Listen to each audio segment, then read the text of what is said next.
This is KGW News at 11. Hey everybody, thank you for joining us at 11. I'm Maggie Vespa in for Laurel Porter, and we begin with the pandemic and troubling developments for Oregon and for Portland. The state reported 550 new cases today, the most in a single day since the pandemic began. Multnomah County also took a big step backward. KGW's Catherine Cook explains. On Friday evening, Governor Kate Brown announced Multnomah County is once again on the COVID-19 watch list. It's a big step backwards after state health officials removed the county from the watch list in August. In a statement, Brown said, "This is a sobering reminder that we cannot let down our guard. We must continue to be vigilant in protecting ourselves, our families, and our neighbors from the spread of this disease." The news comes on another record-breaking day for the state's daily case count. The Oregon Health Authority reported 550 new cases of COVID-19 and 3 more deaths. Multnomah County alone had 135 new cases. In a statement, Multnomah County said it was frustrated the state put them back on the watch list, calling it part of an early response framework that needs to adapt. The statement continued, "We believe the watch list does little to help the county and metro region address the virus more effectively or lift the burden on parents and teachers dealing with closed schools or on businesses struggling with a shuttered or limited marketplace." Oregon's latest daily case count came from more than 8,700 tests, resulting in a 5.7% positivity rate. That's too high. And that percentage tells us our raising case counts are not simply a function of increased testing. Dr. Shami Sharif with the Oregon Health Authority says the case surge does not stem from large gatherings, but rather small social gatherings and household clusters. That's when even just a couple families gather together without wearing masks. This week, Multnomah County health officials warned against that very thing. There is an element certainly of COVID fatigue, and people are eager to be with loved ones and friends, totally understandably. We could probably safely say that we'll probably see an increase following Halloween, knowing that people will want to get together. It's why state health officials are discouraging trick-or-treating as well as other holiday gatherings this season.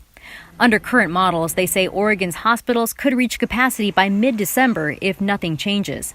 Hospital leaders say, fortunately, we're not there yet.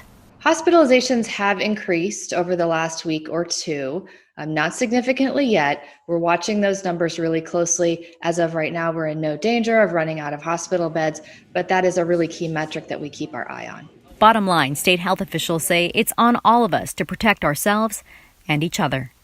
Catherine Cook, KGW News. To help those struggling financially right now as a result of the pandemic, the city of Portland is handing out thousands of prepaid debit cards. They've got 2,800 of them worth $500 each, and you can go to PDXassist.com to apply. That's the website on the bottom of your screen. The city is doing this in partnership with the United Way of the Columbia Willamette. And also today, Portland's mayor said officials are distributing $2 million worth of resources to the city's homeless through shelters and outreach teams. As we head into winter, these funds will be a lifeline for people who are struggling to face COVID-19 without even the basic protection of a home. We're told those who qualify for those debit cards will receive them sometime next month.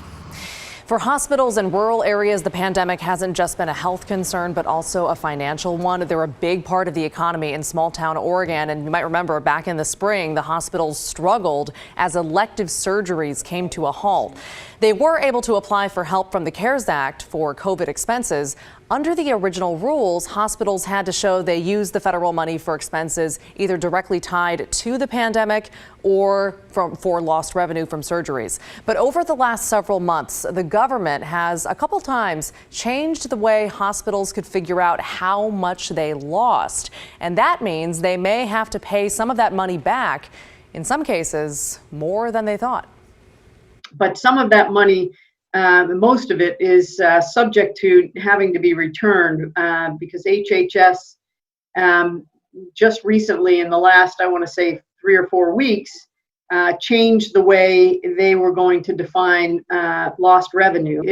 It changes our decisions on what we will do and what we will spend money on in so many ways. The good news is, outside of CARES Act requirements, that most rural hospitals are in good shape so far. Developing tonight, Oregon lawmakers have approved a $30 million proposal to help those who need a home after the wildfires.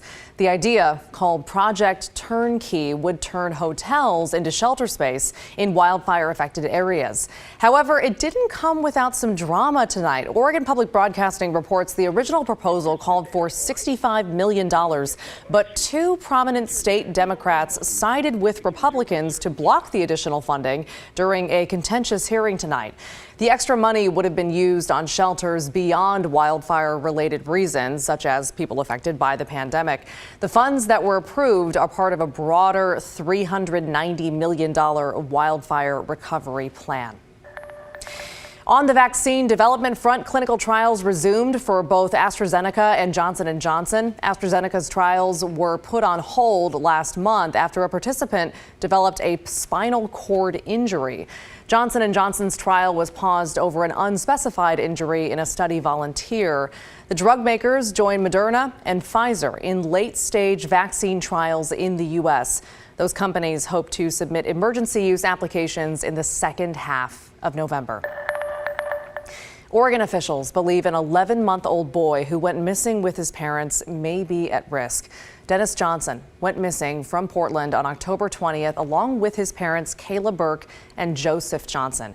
They are believed to be in the Portland area. State Department of Human Services officials say they want to assess the boy's safety, and they say anyone who has information about the location of Dennis or his parents should call 911 or the Oregon Child Abuse Hotline. Well, with the presidential election less than 2 weeks away, we are getting plenty of questions about the voting process right now. And tonight's topic specifically focuses on security measures in place at drop boxes and drop-off sites. Kristen Severance has our Verified. In Multnomah County, 16% more people have turned in their ballots compared to this same time last year.